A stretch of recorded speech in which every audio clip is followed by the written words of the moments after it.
วันนี้ก็มาแหล่นะคะเนาะมาแหล่จะไปเด็กกว่าแหล่อะไรนะการจนบุรีนะคะเนาะระหว่างตั้งเขาก็มาหันวัดสร้างใหม่นะคะเนาะยาก็ตีถ่ายรูปก็หังลีนั่นนะคะเนาะเห็นไหมยาก็นี่ก็ตีเป็นวัดสร้างใหม่นะคะเนาะอยู่ที่แยกเจริญพรนะคะเนาะสี่แยกเจริญพรนะคะเนาะก็ไม่ได้อ่อนใจก็เขาวัดสี่แยกเจริญพรอันนี้ก็จือวัดสี่แยกเจริญพรนะคะเนาะแต่อ่อนใจก็เขากวาดตุ้ยค่ะเนาะตั้งใน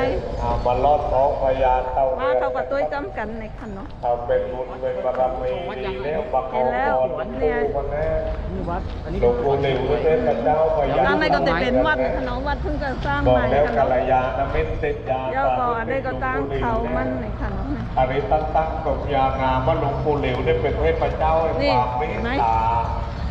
เอาพอได้ไว้รับวัดสี่แยกเจริญพรนะคะเนาะใครตัวจำหนาในค่ะเนาะอันนี้ก็เป็นวัดสี่แยกเจริญพรนะคะเนาะจังหวัดอะไรนะตอนนี้นครปฐมอยู่อันนี้ก็เตอร์อยู่จังหวัดนครปฐมอยู่ในค่ะเนาะเพราะว่าไผ่มาแหล่ในก็มาค่ะเนาะเพราะไก่กรุงเทพในค่ะแล้วก็ต้องในก็จะเป็นวัดสร้างใหม่นะคะเนาะแต่ว่าไปเย้าหลีค่ะก็จอยมาจอยทำบุญแล้วก็มาสร้างโบสถ์จะแน่นอนมาแหล่ไรนะคะเนาะแล้วก็ตั้งในก็ทางหลีนะในค่ะเนาะต้องเจอหิมเจอสวนหมอกในก็เถอะก็จะขายจะเป็นร้านอาหารในค่ะเนาะง่ายจะรู้ทางนี้นะคะเป็นสวนหมอกหลายไปเลยซื้ออะไรมาเผื่อด้วยนะง่ายอันนี้ก็จะเป็นหมอกสีเหลืองสีแดงสีคองสีโอ้ยมีโปรตีนหมดเนาะประมาณอะไรนะคะง่ายลองหันว้าววิวสวยมากเลยนะพอถ่ายรูปออกมาในก็ทางดีแต่ว่าตัวได้เพราะว่ากลางค่ำเนี่ยอาจจะมีงานวัดอะไรนะครับเพราะว่าตามอุ่นเขาก็จะมาตั้งโต๊ะในค่ะเนาะแล้วก็จะมีตีลูกอ่อนเล่นน่ะเนาะอาจจะมีงานวัดกันเนาะสวยมากเลยมีโอกาสจะไปรับน้ำพระพุทธมนต์รับวัตถุมงคลนั่นค่ะเนาะเพราะว่าตามอุ่นเนี่ยก็จะเป็นร้านค้าเนี่ยค่ะเนาะร้านค้าขายของกินขายน้ำจะแน่เนาะยาวก็ถึงจะจากสวัสดีต้อนรับมีโอกาสจะไปรับน้ำตอนนี้โอ้โหมองนะครับเห็นรถที่กำลังทยอยเข้ามาไม่ขาดยังมีลูกค้าหัวใจจากในก็เต็มมีสวนหมอกแต่ว่าจากในได้เขาก็เต็มปันเขาว่าค่ะเนาะลองได้ถ้ามันปวดมันเมื่อยยังไงลองฟรีนะทางนี้อยากหายเลยมาตรวจตรงได้นะครับแล้วเราจะหายเลยนะครับพักผ่อนที่นี่ครับเปิดได้พักผ่อนสุดๆเลยจะไปไหว้พระเติมบารมีบุญก็ขึ้นไปข้างบนที่หลวงพ่อโน่นเลยเข้าไปในโบสถ์นะไปไหว้หลวงพ่อพระพุทธนิมิตมงคลประสิทธิโชคเจริญพรในโบสถ์นั้นเป็นพระประธานในโบสถ์ไปเข้าขอพรจากท่านก่อนนะไปปิดทองท่านก่อนนะแล้วเราจะได้โชคได้ลาภได้ความสุขความเจริญรุ่งเรืองนั่นจะเป็นสนไปรอดหลวงปู่หมักบันเจินรอดเก่านะเอาผักบุ้งเอากล้วยไปนะเอาผักบุ้งเอากล้วยไปถวายนะครับทำอะไรจะได้แก้วครองจะได้กล้วยหมดเลยนะได้นะแหลนไม้อันนี้ก็บ่าย2ในกันเนาะแหลนไม้แห้งนะครับ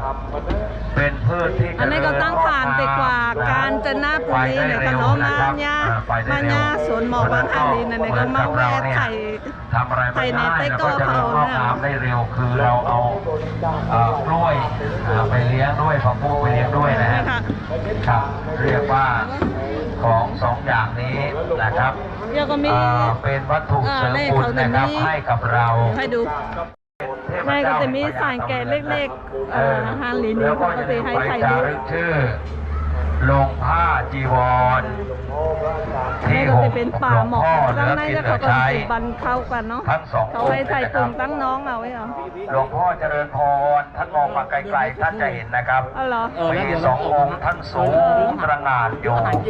ด้านหน้าโบสถ์เนี่ยนะสูง เดี๋ยวได้ออนไป ตระห กว่าถึงน้ำมันเยอะก็เขา สี เตะ ข เขากว่าตัวตั้งในเนี่ยเขาว่าเขาขายอย่างละลายค่ะ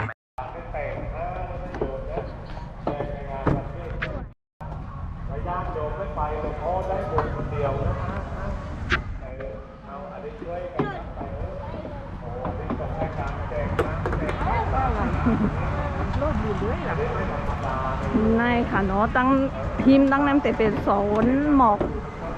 หมอกอย่างไรหมอกปันเกินเดี๋ยวก็ตั้งน้ำเขาก็เตะเฮ็ดไว้ห่าง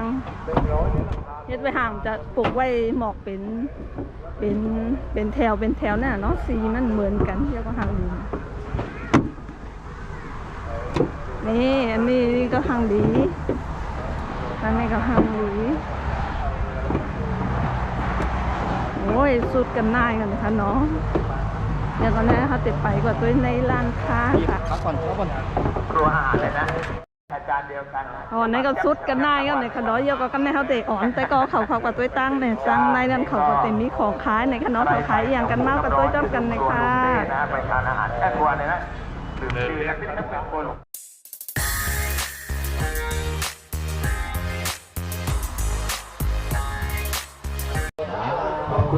ก็ได้ไปขันกันย่อเนาะกันในก็เตะกวาดแทงย่อในค่ะเนาะกาญจนบุรีในค่ะเนาะมื้อในก็เตะก็นอนรีสอร์ทในค่ะว่าได้ไปอ่อนกันตัวจ้อมกันเลยค่ะ หลังชีวิตเรา